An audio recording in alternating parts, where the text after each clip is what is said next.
Hello, everyone. Welcome to today's virtual conversation brought to you by the Making the Shift in Conversation series. Our hashtag for today's event is MTS in Convo, and we'll be retweeting content from our conversation today. You can follow us at the Homeless Hub.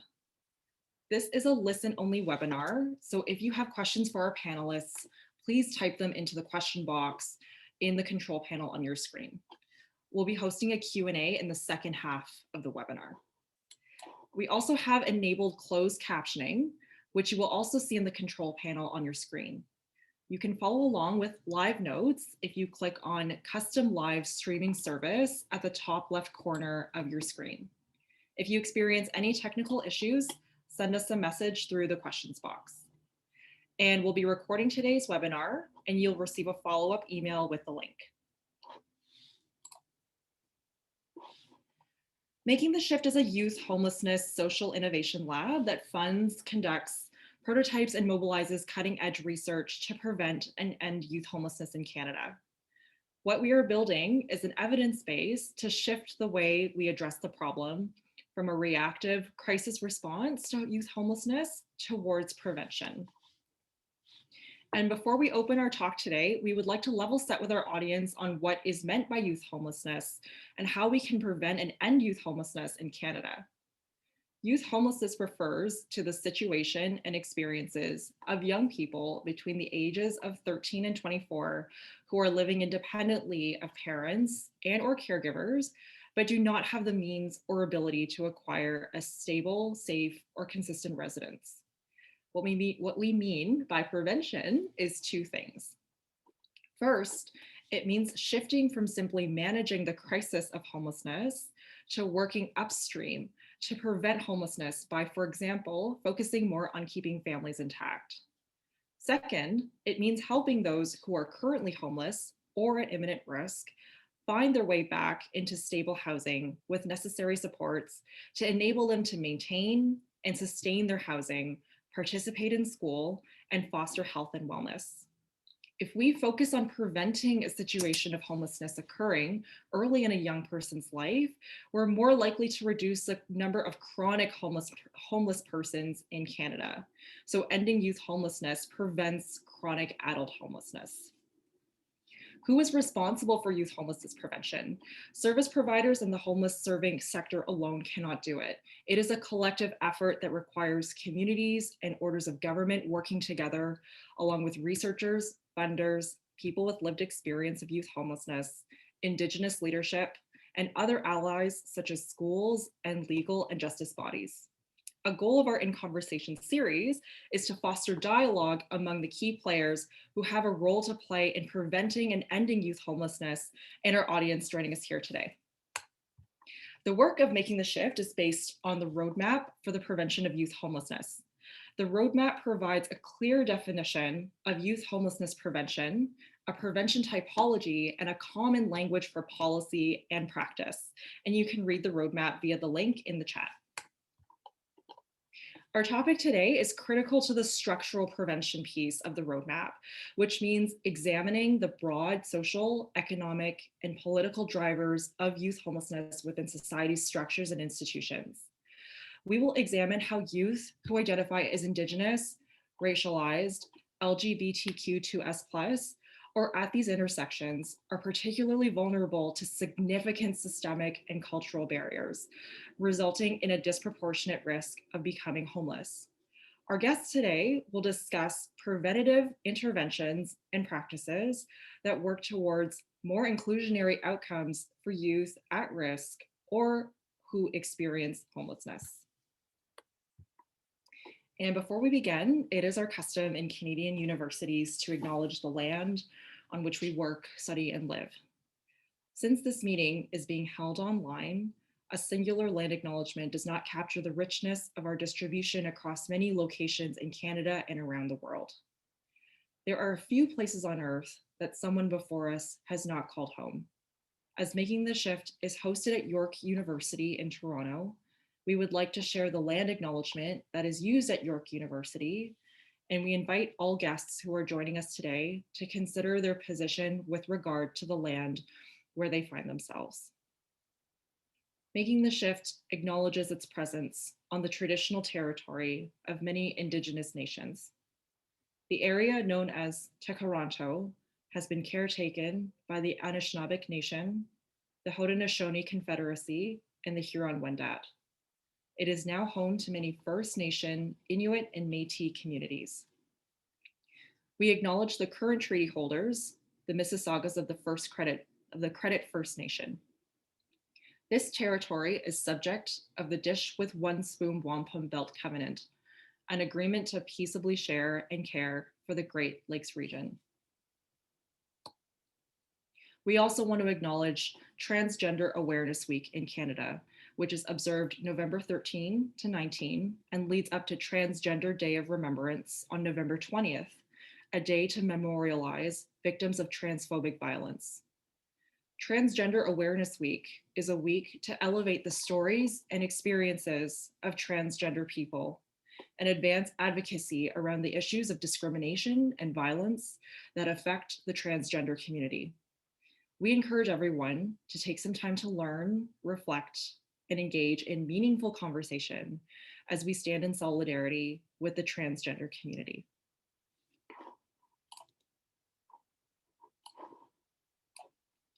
And now we're going to hand it over to the moderator of this webinar today, Cheyenne Ratnam.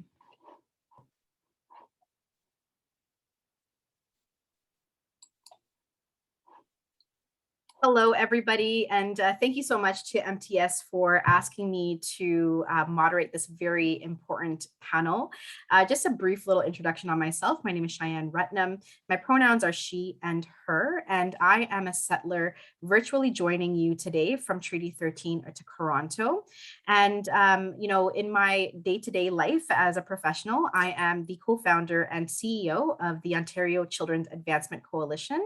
I'm also the portfolio manager for the investment of youth in care out of the North Pine Foundation. If you don't know what North Pine Foundation is, it's one of the largest foundations in Canada, philanthropic investment foundations. And I'm also an MTS scholar who has the asset of lived expertise in various intersectional identities, such as, you know, or experiences such as homelessness, child welfare, settlement, and immigration as well. But today is not about me. It's really about discussing the topic of diversity, equity, and inclusion, but also keeping in mind that you can't talk about these three things without talking about reconciliation and justice as well. And I'm very happy with the panelists that we have today. And so if the panelists can come on screen at this point, I'm going to actually say their names in the order that I would like them to introduce themselves. And so if you're able to introduce yourself, your pronouns, as well as maybe where you're joining us from, and then briefly introduce yourself in terms of what you do, that would be amazing. And so the phenomenal people I should add, who are going to be speaking today are Clovis Grant, Alex Abramovich, or Dr. Alex Abramovich, as well as Kim Kakakwe. And so I'm going to pass it over to Clovis at this point, and then each one of you will just go ahead and introduce yourselves in the order that I just explained. Thanks, Cheyenne. My name is Clovis Grant. I'm coming to you from Treaty 13 here in York Region. My pronoun is he, him, and I'm the Chief Executive Officer for 360 Kids, which does work with homeless young people in York Region. To you, Alex. Great, thank you so much. Hi, everyone, and thanks so much for joining us. My name is Alex Abramovich, and I go by he and him pronouns. I am a scientist at the Institute for Mental Health Policy Research at the Center for Addiction and Mental Health in Toronto, and an assistant professor at the Dahlana School of Public Health and the Department of Psychiatry at the University of Toronto. And my research focuses mainly on issues regarding 2S LGBTQ youth health and homelessness, housing, poverty, which I will speak more about a little bit later. On to you, Kim. Hi, my name is Kim Kakakwe, and I am originally from Treaty 6, Saskatchewan. I am Cree, and I'm coming to you from Treaty 7, though, in Calgary, and my pronouns are she, her. I am the training consultant with Away Home Canada. Amazing. I'm really excited to get into conversation. And I think that this conversation is, you know, something that needs to needs to exist everywhere, because we know that the populations who experience youth homelessness are very diverse. There's divergent populations, and there's underserved populations, overrepresented populations, and it's very important to remember the intersectionalities of the diverse population and how intersectionalities impact the way that systems respond to young people. Because remember, people are not the issue, the system itself is the issue. So right now, I am going to now reintroduce persons. So the way that we introduced ourselves, so it was Clovis, Alex, and then Kim. I want you to go ahead and do your presentations in the same order. So at this point, Clovis, go ahead, and the rest of us will go off screen. Thanks again, everyone. And I'm really grateful for this opportunity to share with you about the work we're doing at 360 Kids with respect to some of the intersectionalities that Cheyenne just spoke about. Just as a starting point, 360 Kids, as I mentioned, is one of the leading providers of services for homeless youth in York Region. And increasingly, we are moving our work towards a more prevention focus. And why? Well, I mean, the data speaks for themselves that we need to do that. Young people are telling us that we need to do that. In fact, when we look at the most recent homeless count data in York Region, it's called the iCount, we see that almost half of the respondents in the survey actually said that their homeless experience started prior to them turning 24. And when you dig a little bit deeper, you also see that about 20% of the individuals who are homeless had their earliest experiences of homelessness prior to their 16th birthday. So the case for early intervention is certainly very strong. But when you also look at some of the different populations of young people, you start to see that this work of early intervention needs to take into account the intersectionalities. Those groups, such as the 2S LGBTQ population, Indigenous populations, Black, they're overrepresented in the numbers. And these are groups that have historic issues of oppression in society. And we need to look at those numbers because those are actual drivers of youth homelessness. And when you're looking at some of the systemic structural barriers, these are things that have to be factored in. And when you also consider that the longer a person is homeless, the worse their outcomes. Again, this is what the data is telling us. Their outcomes around mental health, employment, victimization, overdose, addictions. All of those things make it really clear that we cannot ignore this issue. As an organization and really as a region, one of the ways that we're tackling this is through what we call the youth strategy. And really what this is, it's a way of looking at our system of providing and delivering services within the region and looking at the drivers. It's really important when we talk about those drivers because we've got a lot of different agencies that are working together.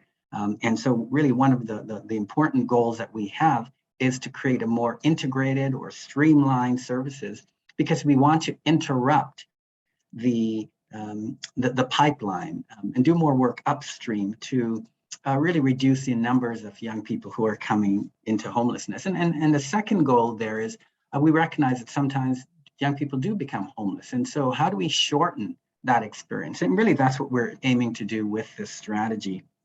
And underpinning the strategy is an equity lens. It's an equity focus. And we did some work right at the beginning of doing this work about 2 years ago with really helping everyone on all the stakeholders, the agencies, and you name them, they're around the table, to really make sure that we're really in agreement in making sure that equity is a foundation. And so really part of the work that we are doing as a youth strategy is looking at issues of poverty, discrimination, racism, addressing those kinds of barriers, the biases, the prejudices that often lead to young people actually becoming homeless. And an important voice in this equation is the voice of young people. And they're a critical voice actually in this strategy. That they're guiding that work to make sure that the work of the collaborative is certainly is very much youth involved and youth informed. You know, and I think back about just over a year ago, in May of 2020, when we heard about the murder of George Floyd, and seeing a number of the youth who are connected to the strategy, and a number of young people, racialized young people, coming together to trying to understand and process what just took place. And while the pandemic made it challenging for them to do everything that they wanted to do, I was really encouraged by the initiative and the passion of these young people wanting to do more to address anti-Black racism and other forms of oppression that lead to poor outcomes for young people. As an organization, 360 Kids, we're also doing this work and had been doing this work since 2019, having these conversations around how can we as an organization become more equity informed. And with along with George Floyd's murder, the spotlight was certainly focused on the importance of this work going forward, and really challenging all of us in doing this work, that we need to address these systems that further marginalize these young people. So as an organization, I know we're still in the beginning stages of doing equity, diversity, inclusion, EDI work. And I really want to be careful as we're engaging consultants, as we're doing this work, to not make it about a tick box, but it's a journey. And if we're to truly improve the lives of young people we serve, EDI work must remain a priority for the sake of the staff doing the work, the young people being supported, and really for society in general. Now I'll pass the floor to Alex.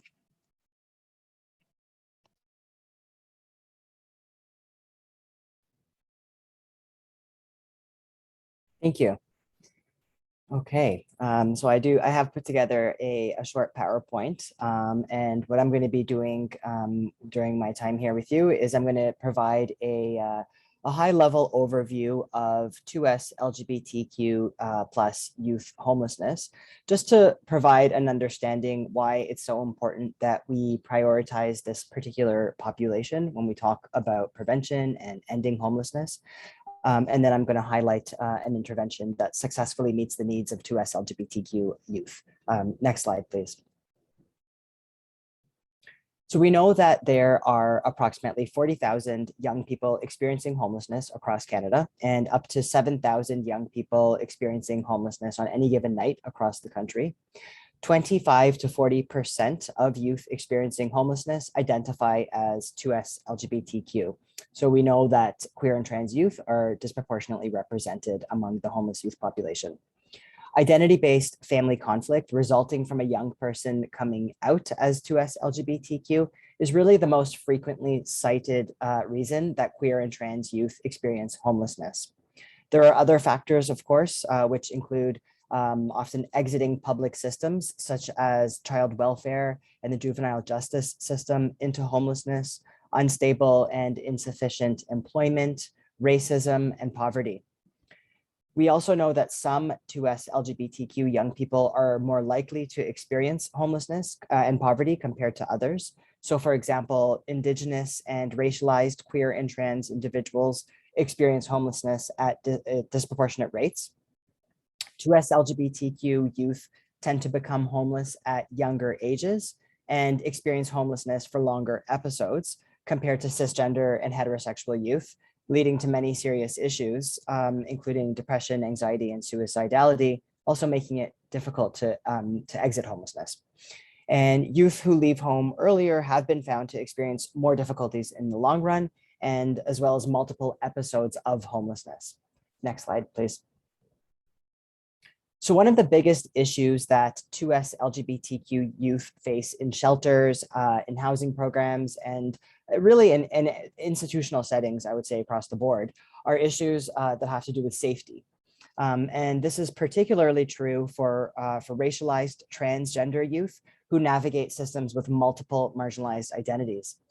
Many of the systems that we currently have in place that are supposed to and that are meant to support all young people are often not constructed for or trained appropriately to meet the specific needs of 2S LGBTQ youth, particularly transgender youth, who have experienced multiple forms of stigma and discrimination.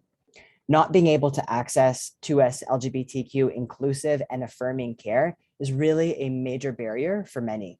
Youth often describe not seeing themselves reflected in the programs that they access. So for example, not seeing your identity included in the response options of important questions on information forms with regards to gender identity or sexual orientation, being misgendered or referred to by the incorrect pronouns, because oftentimes youth are not asked what pronoun or what name they go by.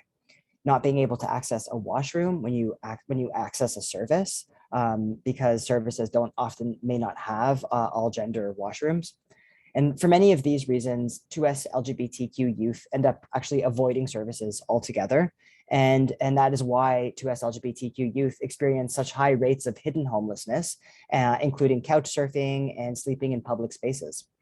Without the appropriate supports and services in place, and without a strong support system, it can be incredibly difficult for 2S LGBTQ youth to successfully exit homelessness and to rebuild their lives. Next slide, please. When we talk about prevention, many of the traditional prevention strategies focus on strategies to keep youth from becoming homeless in the first place. However, it's not always possible to prevent 2S LGBTQ youth from becoming homeless, which is why we have to actually shift our thinking from this sort of traditional prevention and place more emphasis on preventing 2S LGBTQ youth from becoming adults experiencing chronic homelessness. And so specialized 2S LGBTQ programs and housing programs are really a critical part of the solution. And it's only been in recent years that we've started to see these types of programs open up across the country. And so, for example, a major milestone, which I often talk about, was the opening of YMCA's Sprott House in February 2016. And this is Canada's first transitional housing program specifically for 2S LGBTQ youth located in Toronto. Sprott House is a 25-bed facility, and they offer a safe, affirming, inclusive space for young people from 16 to 24 years old, and they can live there for up to 2 years. And just like many transitional housing programs, they offer a wide variety of services. But I would say a major difference between Sprott House and many of the other programs is that all of their programs have really been designed with a 2S LGBTQ lens at the center of all aspects of the housing program. Another major milestone was the opening of the Boys and Girls Clubs of Calgary's Aura Host Homes program. And this is a host homes program specifically for 2S LGBTQ youth. Host homes programs work with families in communities who might have an extra room in their home and are willing to support a young person. And it's not necessarily about creating a family. It's more about providing a safe place in a community which is less institutional than many of the other housing programs. Next slide, please. So if we are going to appropriately respond to youth homelessness in Canada, we really need to engage in a multi-layer response and develop strategies and targeted responses that reflect the unique needs of the diverse populations of youth who are experiencing homelessness across the country. But we need to make sure that communities and young people are involved in the development of strategies and services that are meant to support them. Oftentimes, when it comes to issues experienced by 2S LGBTQ populations, I find that it takes until something really tragic has happened before there's any sort of response. And then the response always ends up being a reaction. It always ends up being reactionary, rather than actually thinking about prevention and thinking about, how do we avoid these tragedies from occurring in the first place? And so I think that it's really important to place emphasis on that actually, and to make a commitment to truly prioritize 2S LGBTQ populations, because when we do that, that is how we actually start to create inclusive and safe and affirming environments where young people can bring their full authentic selves. And they don't have to spend so much time worrying about whether or not they can be themselves when they access programs. And then they actually, their needs are met. And these are the types of services, that actually end up allowing youth to not only survive, but actually thrive. And I think that is obviously incredibly important. Thank you. I'm going to pass it on to Kim now.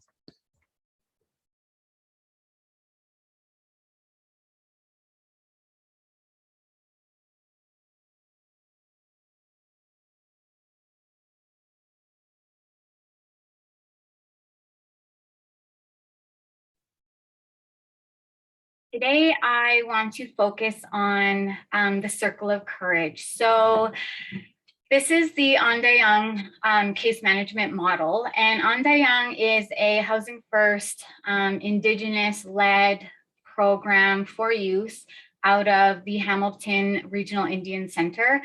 And Cheryl Green, who leads the program, her and I co-created this model for her program, made it very Indigenous as it is an Indigenous program. And we kind of based it on what their needs were. Out of this model, though, I really wanted to focus on the circle of courage component of it.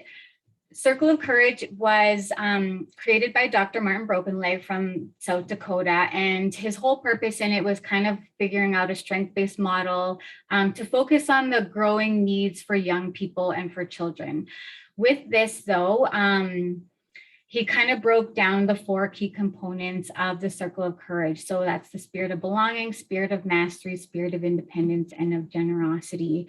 And when we were creating the Andayang model, we really found these key components so important because so often we are quick to use language that is so, I want to say westernized, and use language that is very systematic. We come from such a systemic lens when it comes to, I find, like organizations and agencies these days. And so really bringing in different language within this model was huge. One other thing with this is the importance of circle of what we thought about this. And when you look at circle, there is no hierarchy. And when you're working with youth, that is something that is so important, and more so with Indigenous youth, because of culturally how, at least from my community, and this is where I speak from, is the importance of circle and how this is kind of brought into every aspect of life. It's about connection, it's about balance. And so bringing that into the youth and to the program model is what's really going to guide of how you're really working with our Indigenous youth.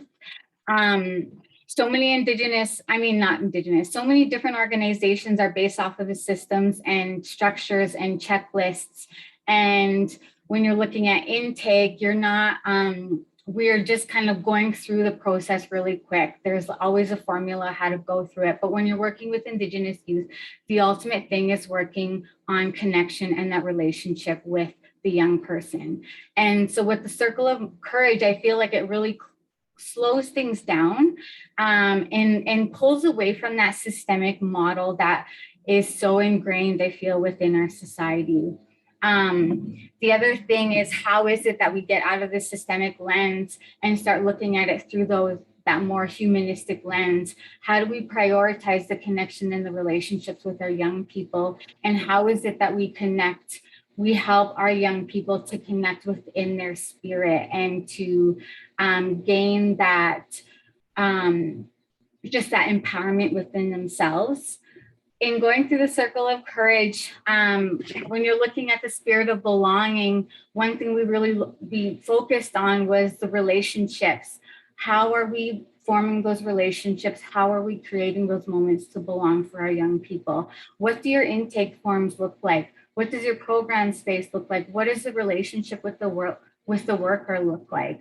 How are we creating that opportunity for our young people? Same with the spirit of mastery. individualized client-driven supports is one of the core principles with Housing First for Youth. And so within that, how is it that we are creating opportunities for our young people to learn skills? And how are they able to create goals or learning boundaries and problem solving, helping them understand and know the program expectations? The spirit of independence is how are we finding our young people their power? How are we empowering them? Giving them their voice and giving them that choice, creating that independence. So kind of in the sense of like paying rent or their life skills, making their own choices, but also those natural consequences that all comes in line with the spirit of independence. And finally, the spirit of generosity. And this is more in line of the spirituality and their purpose, what their purpose in life, and building up that self-esteem, connecting them to that community around them. We talk a lot about now with family and natural supports and the importance of that. How are we creating those opportunities for our young people when we're looking through the Circle of Courage lens? When working with Indigenous people, I am Indigenous, and in the work that I've done with our young people, the one thing that has always walked away was never the housing they got. It was never the food they got, rather it was the connection that was made. And I think one thing that is really important and valuable to know and understand that when working with our Indigenous people and our young people, that it's not about the physical home at the end of the day. And yes, they're there because they're in your program for housing and support, but it's about that connection and that relationship. And so I encourage and I challenge people to look at your process, look at your intakes, and look at your program through a lens that focuses on relationships and not so much systems, not so much forms, because that is what matters most, is the relationships with Indigenous people. And with some of the other youth I've worked with in the past about relationships and who I've still stayed in touch to this day, I think that is the one thing that they have said to me most, is about the relationship and the connection that has lasted the longest, and that it's not about the housing. We know that as Indigenous people, there has been a lot of loss from like all of our history, which we all know. And so there's a lot of healing that needs to be done. And I think bringing in these spirit components is an excellent way to start. I think it has proven in Andayang, really changing the language and changing our priorities from a systemic lens and looking more within the self and the spirit and seeing more of that humanistic side. I think that's where our Indigenous young people need more than anything, is relationship, as opposed to trying to jump to check things off the boxes. So I'm very passionate about Indigenous people and the work that we do. And so it was hard to kind of come up with one focus of a topic to talk about, but I am always open, willing, and very passionate to talk about many other things with our Indigenous young people. But I wanted to kind of focus more on the Circle of Courage today, and open for more questions if anybody has any. Thank you. I want to invite all the panelists back onto the screen. Clovis, Alex, and Kim, thank you so much for your presentations. Clovis, you had mentioned that 20% of young people often experience homelessness before their 16th birthday, and I could definitely resonate with that, because I know, as a person who has experienced homelessness myself, I started experiencing more explicit homelessness when I turned 16, but then my actual homelessness began when I was 8 years old. But I didn't know where to go, because as a young person, where do you go? And so I definitely resonated with that. And how do you find safety that, Alex was talking about, and going through systems such as the homelessness sector, and also child welfare, which is one of the largest pipelines into homelessness. We know that our young people come from chronic, complex histories. And so what does that look like in terms of navigation for all of our young people experiencing homelessness? But then also, how do we support young people, as Alex had said in his conversation, in his presentation, to support young people to actualize their full authentic selves, to go beyond surviving and actually enter into thriving and living in a thriving space. And I think that really resonated with me, and how diversity, equity, inclusion plays a huge role in that, in terms of how we analyze and evaluate these issues and problems. And remember that people are not the problem. The actual systems are the problem, and the sectors are sometimes a problem too. And then in terms of Kim, yes, having a systemic lens definitely prevents holistic and adequate, meaningful engagement and connections with young people. And I think that when you were saying about, it's not necessarily about the shelter or the four walls that really, makes huge impact. It's also a lot, as a settler on this country, I could definitely acknowledge the fact that this country has played a role in violating Indigenous communities throughout history. And so even when you think about that, how does that play a role in terms of systemic interventions with young Indigenous peoples and the way that they navigate and respond to systems themselves? So I just wanted to really thank all three of you for your presentations. And at this point, I want to kind of enter into question answer period. And maybe Kim, I'll ask you the first question since you were the last person to go.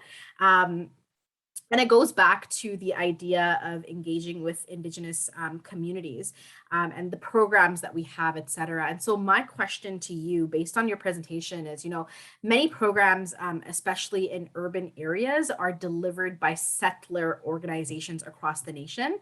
And so when it comes to Indigenous young people and communities, there are diverse nations and communities across Canada, whether First Nations, Inuit, and or Métis. And so systems are often violent and oppressive, and Canada is still a colonizing nation. And so with that in mind, what are best practices regarding equity, inclusion, and reconciliation in implementing or operationalizing Indigenous teachings, values, and practices? Because I know there was a question by somebody in the audience saying, well, who can use this model, right? So can we talk more about that as well, Kim? Yeah, for sure.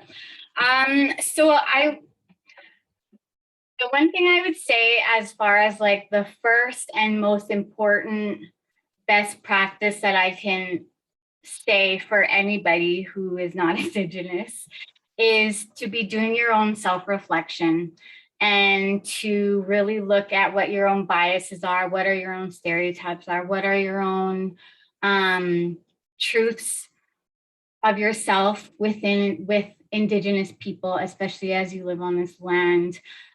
Colonization and systemic racism runs deep in this country. And as Indigenous people, it's in our everyday life. It's something that we are up against literally in our everyday, from walking into a store to look at the news and start reading the comments. And it gets vicious out there. And with that, and with the new, it's not new actually, with the release of I don't know what word I'm looking for, but with the findings of the babies that were just found in Kamloops. With that, there has been a huge influx of demand, I would say, within the Indigenous world, and people wanting to learn more information, where that is really good and it's positive, and that's what we have been wanting for so long, for people to hear and know and understand us. But the hard thing now is that people are not doing their own research, rather they're running to us first. And we still have a lot of healing within ourselves and our communities, and all of this stuff is very triggering. So when people are coming to us, it's putting up a lot on us. And so I would say, for best practice, is do as much research as you can. There's so much resources out there now and available. There's videos, there's YouTubes, there's articles, books, so many different resources that you can do yourself before even reaching out to an Indigenous person. With that, the other thing I would say to kind of answer the question about who can use Circle of Courage is, for one thing, I would definitely do the research with the community that you're serving. Who are those local Indigenous people there? because I talked about the circle of courage, and it's in a circle, which is basically a medicine wheel, but not every community uses the medicine wheel. And you need to know, what does your community use? Who are the people there? Are they Inuit? Are they Métis? Are they status? Are they not? What does that mean? And so that's what I would say is do your research. With the Circle of Courage, again, sorry, there is a lot of information online for sure. I would say get the elder to come in and give their local teachings of it and show you and teach you and give you that blessings of how you can incorporate that into your program and what teachings you can use alongside it. So. Thank you so much, Kim, for answering that question. I do resonate with the importance of reflection. And I would even say you go beyond reflection and go into reflexivity, right? Like, it's not only important to reflect, but what's the actions that come after it, to really reconcile your previous notions of knowing and being, and to move yourself forward into another paradigm or a shift to really show homage to like what you're trying to fix or what you're trying to enlighten yourself of as well. And I do agree that, you know, there are, and I think I mentioned it earlier on in my introduction as well. I think, Kim, you brought up an important point that we can't homogenize or make blanket statements about Indigenous communities and their teachings. There's diverse teachings across the nation. There's diverse teachings in Ontario itself and within like Southern Ontario, Northern Ontario, there's diversity within diversity. And there's different teachings in Inuit communities versus Métis communities versus the various First Nations communities as well. So I do resonate and do, I'm going to re-echo what you just said, to do the research in terms of getting to know who you are working with, how does the young person you work with identify, and figure out where they come from. Because oftentimes I like to say we're internally displaced people. IDP is a word that we use for people from my background. I'm Tamil from the island of Ilenge, or Sri Lanka in English. And so I come from a displaced peoples, and internally we call ourselves IDPs. But I feel like, you know, in Canada, youth homelessness and homelessness in general and child welfare, we're all IDPs here. And so where do these people come from? How do they resonate? Who do they identify with? What do they identify with? So asking questions to figure that out instead of just like going to do research, you know, with just an overall understanding of, I need to know about Indigenous practices, but figure out who you are working with and then take the next steps. You know, Alex, I want to kind of move on to you, because I think this is a good segue. Kim mentioned living in truths, and you know, just reflection itself. And the question that I have for you, I'm going to pull it up. I did formulate this beforehand. You have trailblazing work that you've been doing regarding to us LGBTQ young people experiencing homelessness and housing precarity. And so what are proactive and wise practices that can produce inclusionary outcomes while meaningfully addressing divergent needs of this diverse population of young people in order to be able to live in their truth and be in their truth and to be able to dream and thrive? Yeah, thank you so much. That's such a great question, such an important question that I actually wish that more people thought about and, you know, ask those types of questions, because that's really actually what it's all about. And I think that, you know, I briefly spoke about this in my presentation in terms of targeted strategies, targeted supports and services that truly prioritize the needs of 2S LGBTQ youth. I would say that is actually a critical part of the solution. And that actually helps create safe, inclusive, and affirming environments that truly address the unique needs of this diverse population. And so population-based housing programs, for example, that is actually a great example that works very, very well. Population-based housing programs specifically geared towards 2S LGBTQ youth, because those are the types of programs that actually work to address the diverse needs of 2S LGBTQ youth. Population-based programs also create inclusive environments that allow 2S LGBTQ youth to actually see themselves reflected in all aspects of the program. And that is something that I have heard for many, many years from young people, is that they want to be able to see themselves reflected in the programs that they access. They want to see themselves reflected in the forms that they fill out. They don't always want to feel like they're the other, you know, that they're different and that they don't belong. But when we create these types of population-based services, the needs of 2S LGBTQ youth are really at the front and center. And that is what is thought of when all of the different services are created within these programs. These types of programs also create environments that actually normalize 2S LGBTQ identities so that youth feel like they belong. And I think that's really, really important, rather than always feeling like an outsider or made to be feel like you don't fit in. I would say that these types of programs are often designed with the understanding that that the experiences, that the needs and the challenges really actually they vary widely among 2S LGBTQ populations. That's not all the same, obviously, right? And that these are also dependent on a variety of different variables that might be, include age, race and ethnicity, gender identity, sexual orientation, and many other variables. And these types of programs really, truly are meant to understand that. And this is why I think it's so important that programs do not operate from a one-size-fits-all approach, because that doesn't work. And over the years, we have started to see a small handful of these types of population-based housing programs open up for 2S LGBTQ youth across Canada. However, there's still a lot of work that needs to be done in order to ensure that 2S LGBTQ youth experiencing homelessness from province to province can actually access these programs, especially in rural and suburban communities, which tend to actually have fewer specialized resources and supports available to youth experiencing homelessness. Thank you.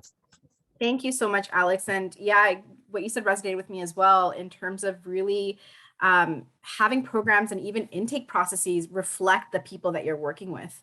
I oftentimes have said in other spaces that the first point of interaction that a young person has with the system will actually determine the rest of their interactions and their attitude towards the system itself. And so how does the first interaction happen, and how does that process think about equity, diversity, inclusion, and reconciliation, and so on and so forth, in order to really, really come from a healing informed engagement and practice lens that puts the person first and foremost, before they go into the somatics of systemic, forms and so on and so forth. And how do you make the intake easier for young people who clearly need supports right away? I don't think young people want to relive their entire story at the intake process. How do you make that easier? And how do you build that relationship with young people so that trust is also built, especially for Alex, you were talking about, population specific processes. Trust is huge within the 2S LGBTQ young people population in terms of people who experience homelessness, right? And how do you build that rapport in a safe and meaningful and adequate manner, and not in a tokenizing way where the young person can sniff the tokenization from a mile away? I think that's very important too. But talking about, you mentioned also, population specific programs. I know I'm going to pass it over to Clovis now with your question. In terms of population specific programming, I know with 360 Kids that you have 4 main pillars of work, which is housing, employment, health, and well-being and education. I think well-being and education is under one pillar. So all of these pillars interconnect with homelessness.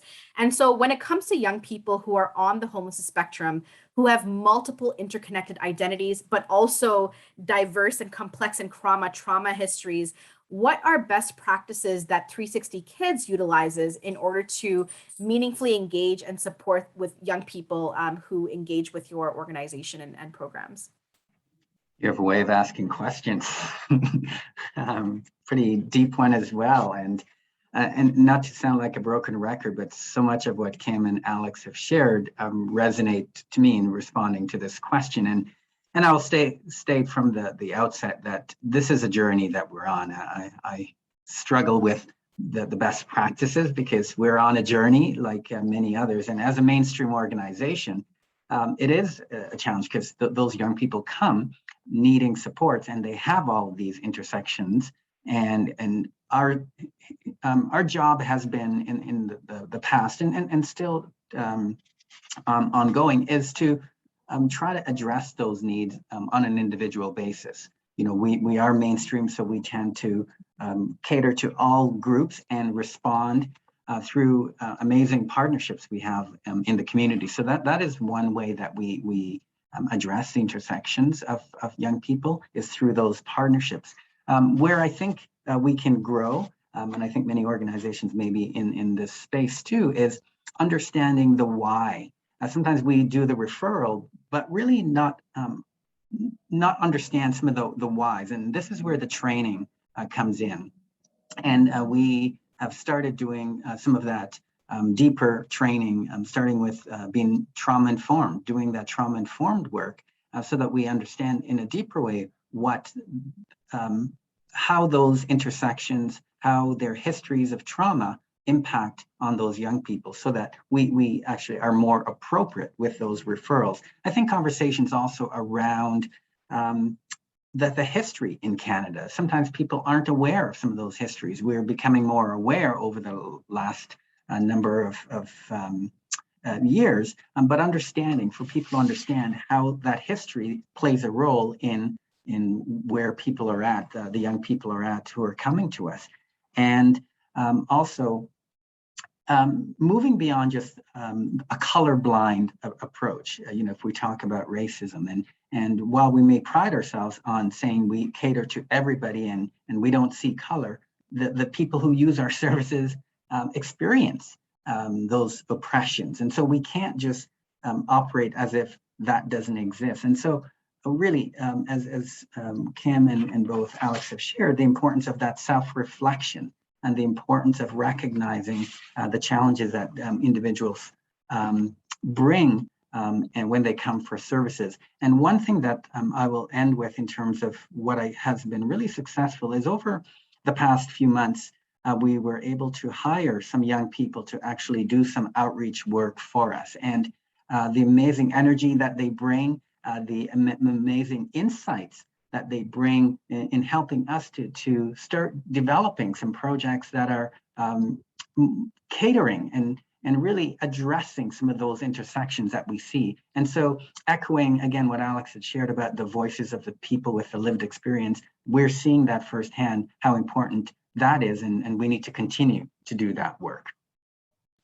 Definitely. And I have to say, one of the things that I loved about your answer is the fact that you said that you have discomfort in terms of, you know, pinpointing best practices. In reality, when you're working with divergent populations with divergent needs and differential needs and supports, and how they respond to systemic violence differently, not everybody responds the same way. It's so important to also question the idea of best practices, right? Because they also sometimes blanket statement problems and solutions into like, oh yeah, this is the answer. But I think something that we could look forward to is learning about different strategies that are wise practices and promising practices for different people that could be utilized in a toolbox of solutions and practices, and not just talk about one best practice that could work really well for 80% of the people, and then the 20% is left with nothing because that best practice doesn't align with that 20% population. So that's very important to think about as well. And from the audience,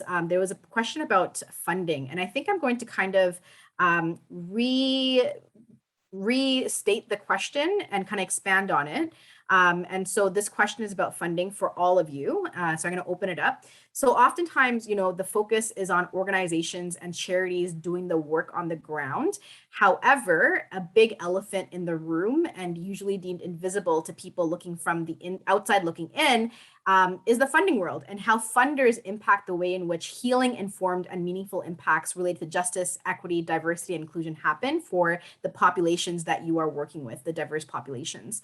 And so what are ways that funders have restricted impact for end beneficiaries, and what is a recommendation that you would put forward to funders to yield the most impact to stay accountable to the populations that you work with, so that they do enter that self-actualization and thriving stage of their life? And anybody popcorn style, you could go ahead, and it's open to anybody to answer. I'll start with a couple of thoughts. One, I think we've seen some movement around timelines, but sometimes those restrictive timelines make it really challenging to work within, because that's not, you know, we young people have histories of trauma, and to think that we can solve it in a one-year funding program is, I think, disingenuous. In terms of some promising approaches is, if I go back to the youth strategy as an example, we've included the funders around the table. So they're actually participating in the process and understanding some of the work. And I think that is also very helpful in really not just funding being separate and apart from solutions, but being involved right from the get-go in terms of having a deeper understanding what issues that we're trying to solve. Great answer. Kim or Alex, go ahead. I see you unmuted. Sure. Yeah. No. Yeah.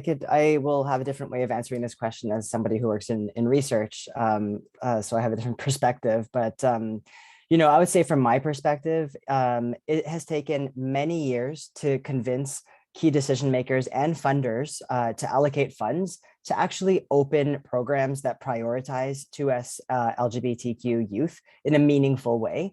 And even though this is an issue that we've known about for a very long time. So for example, one of the first studies that actually reported the overrepresentation of 2S LGBTQ youth experiencing homelessness was conducted almost 30 years ago. So this is not a new issue. This is not something where we necessarily need more evidence. Like, we have the evidence, we know about these problems, we know about them very, very well. But over the years, I have found that key stakeholders and funders have been reluctant to actually discuss issues with regards to these populations and to actually commit to change.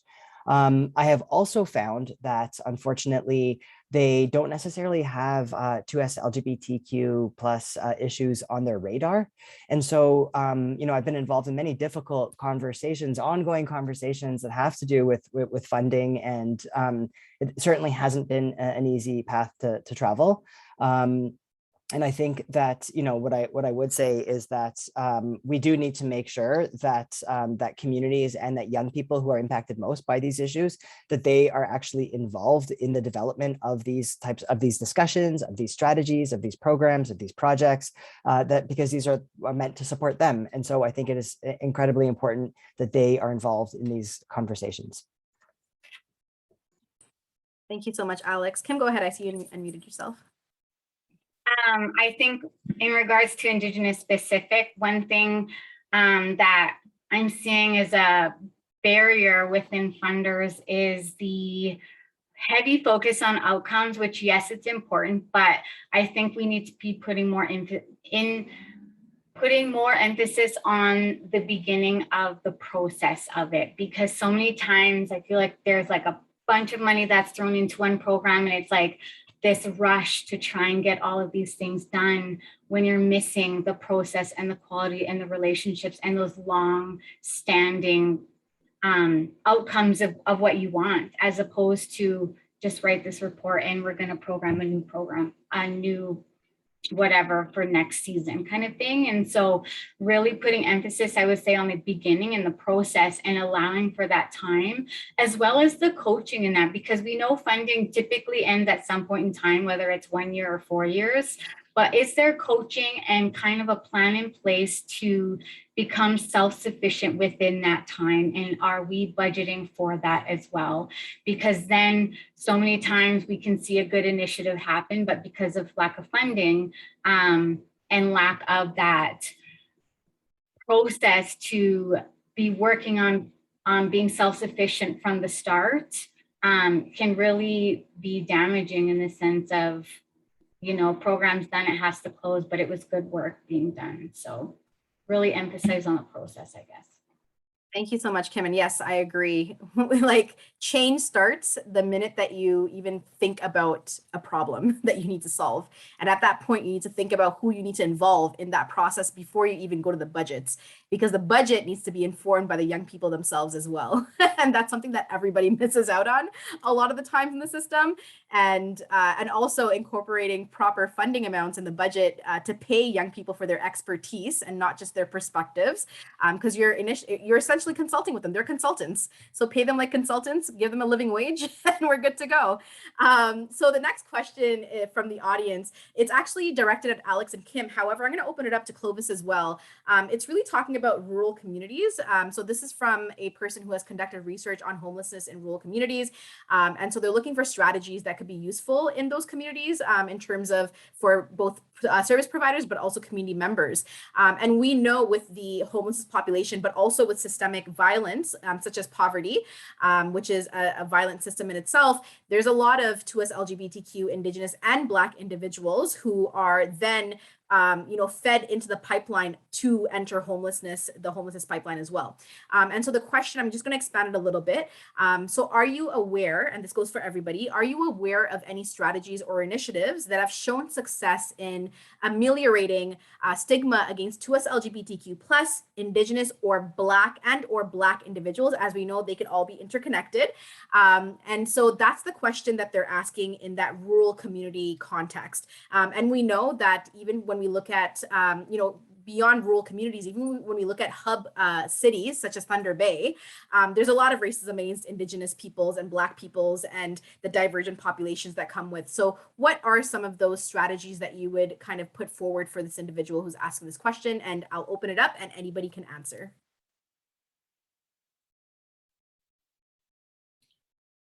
I'm happy to go first here.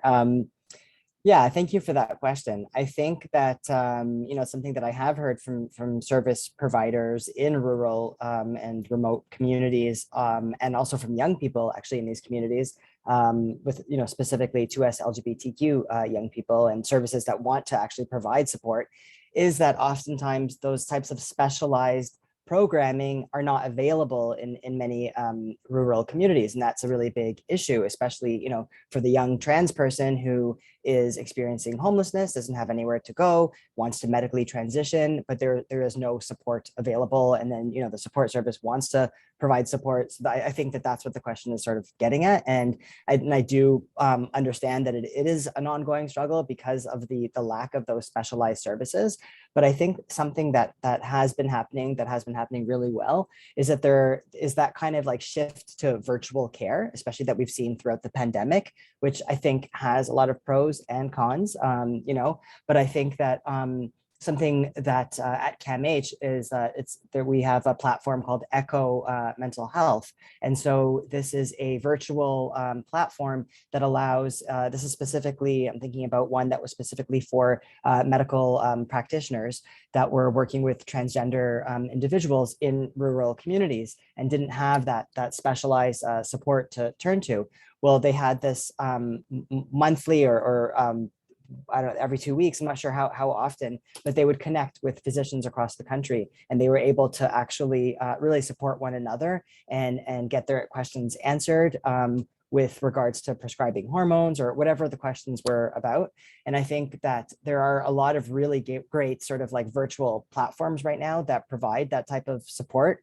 And I think something that works really well, in addition to these types of virtual platforms, is that we also have seen some really amazing training, like national training when it comes to 2S LGBTQ inclusion and creating inclusive environments in services. We have seen a lot more training being developed. And, if there's training that's being developed, maybe it's in a larger city or urban setting, and it's not, very close to the rural community, I think that there's the option sometimes that training service can actually travel. But if that's not an option, they can also do the virtual sort of space. And we've seen a lot of that happen throughout COVID. And I think that actually can be very, very helpful to engage with some of those specialized 2S LGBTQ community centers. And I'm happy to send links around to some of these really great training. There's also like online training guides, training kits that you can just access yourself. You don't have to work with a trainer. And so there are some really, really fantastic options, I think, that weren't available previously that are available now. And one last thing I'll say about the training piece is that training, obviously, it's not just a one-time thing, but I think it's so important for that training to be ongoing and continuous, because, people aren't going to often get it just after that one half-day training session. I think it's important to engage your staff in ongoing training. Definitely. It's kind of like consent, right? Consent is not just a one-time conversation. It's an ongoing conversation. You got to ask them all the time. Whenever a question changes, the next day you want to revisit the same thing, ask again, do you give consent? Same thing with training. How do you have touch points that are more meaningful than just being like a quiz? How do you know that these things are being infiltrated into your psyche so that you remember what you're being taught and you're able to reflect and operationalize the teachings into your own daily practice? And how do you talk about how you're implementing these things into your practice as well? So that's a great answer. Kim or Clovis, did you have something to add in terms of this question? Clovis, I see you unmuted yourself. Go ahead. Yeah, the virtual space is really an important one, and we saw even during the pandemic how, just as for context, York Region is sort of a mix of urban, suburban, somewhat rural in some spaces. So some of what we do has to think about some of those realities, and so using virtual means is really important. One of our programs, actually called Night Stop, is geared towards addressing the lack of facility sometimes when it comes to where can a youth go when they're actually their housing is at risk. And so this program that we're wanting to broaden nationally is geared towards those communities where you don't have as much infrastructure. So you can continue to do the awareness, because that's a really important piece in terms of what does homelessness look like.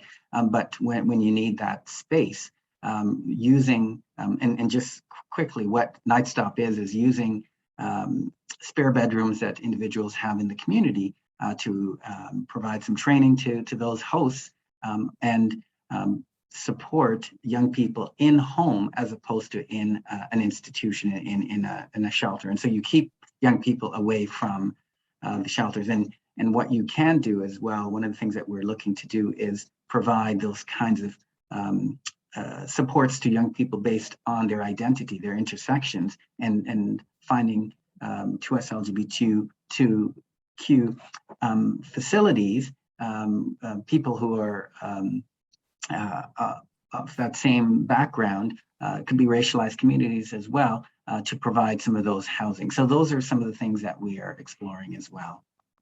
Thank you so much, Clovis. Kim, did you want to add something to this as well?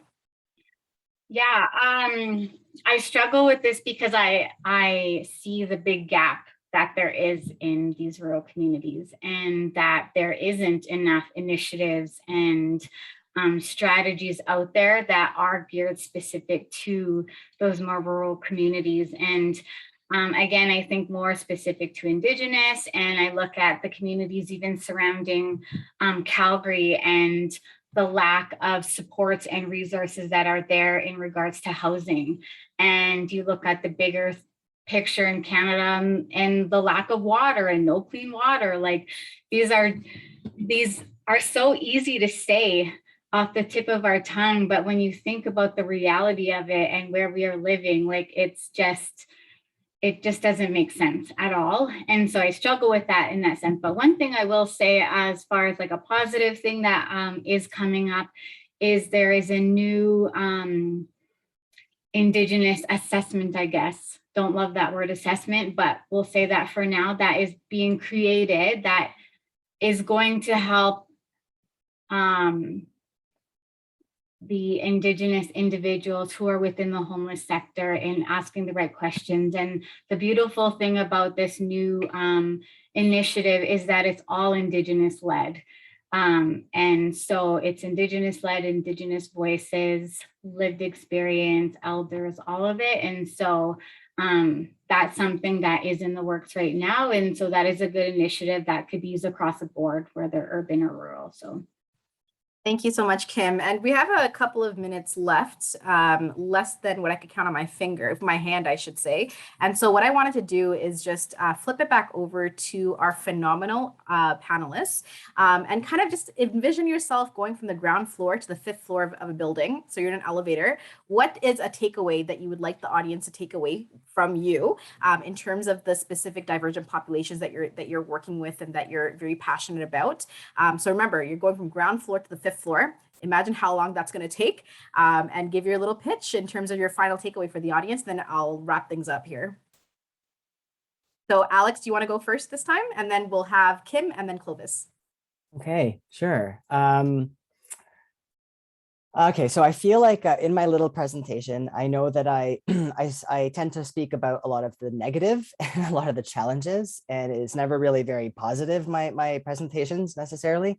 And so, you know, I know that I highlight a lot of the issues and the challenges that 2S LGBTQ face. And sometimes what I hear back from people is like, oh, wow, you know, trans people really have a lot of problems, or like, if, you know, if you identify as 2S LGBTQ, like that's an issue, that's the issue. So I think for me, the key take home message is that it has nothing to do with the fact that, you know, with the person's actual identity, and it has everything to do with social stigma, with our society's response, with ongoing discrimination and violence. That actually is that is what creates homelessness, poverty, unemployment, mental health issues and challenges. And I think it's very, very important for people to understand that. And then to also understand that, you know, that is why we need population-based specialized services that will actually truly address the needs, the unique needs of these populations, and hopefully help solve many of these problems that we've been talking about today. Thank you so much, Alex. I think you're at the 26th floor by now, but that was a great response. Clovis, you want to go ahead? Sure. Few quick points here. When we're talking about addressing the intersections of young people in homelessness, I think a few things that I think is important. Continuing that conversation around prevention. I think young people are waiting. We're waiting too long to intervene for young people. And along with that, I think moving away from just individual organizations trying to do this work alone and really looking at how we can break down some of those silos and working together with all the different parts of these systems, so that we're not all looking at it from individual lenses, but how we can actually do this work better together. And the third thing, just to highlight quickly then, is the voices of young people. I think that has been discussed throughout, and we're getting a lot of learning through that deep involvement of young people, and that helps us as service providers to know and to be able to test the work that we're doing. So I think those are some important lessons that we're learning along the way. Thank you so much, Clovis. I think you got to like the 10th floor, so that's great. Kim, it's on to you. For me, I think biggest takeaway that I would say is the best way for any person, group, program, organization, or anybody to provide supports for Indigenous youth or any Indigenous person is to do your own learnings and understandings first. That to me is the biggest takeaway, because from there, once you understand or have a better idea of not just the history, but also the realities of today, then you will know how best to support your young people, your youth. And then the second thing is, what does your team look like? Is it colorful? Is it diverse? Because if it's not, then that's an issue. And so are your youth looking at a reflection of themselves within the staff?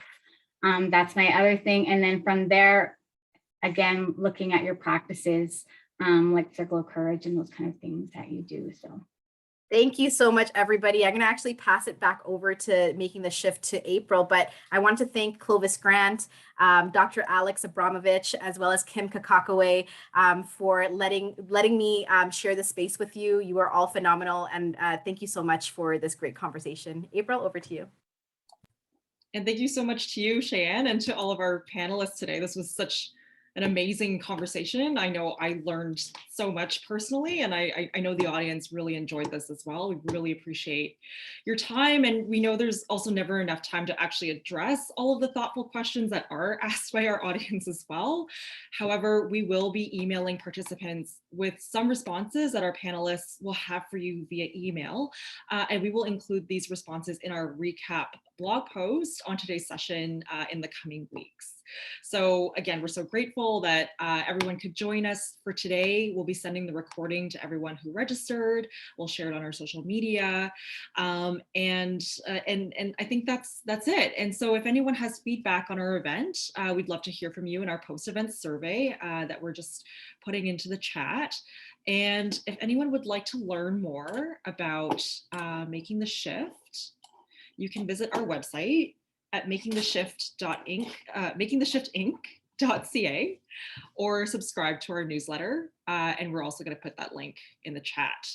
And if you have any more questions that you didn't get a chance to think of during the webinar itself, and you'd still like to ask our panelists about it, you can email us at makingtheshift@yorku.ca. And we're going to say one final goodbye to our guests. So thank you so much, Cheyenne, Alex, Kim, and Clovis. Have a great day, everyone.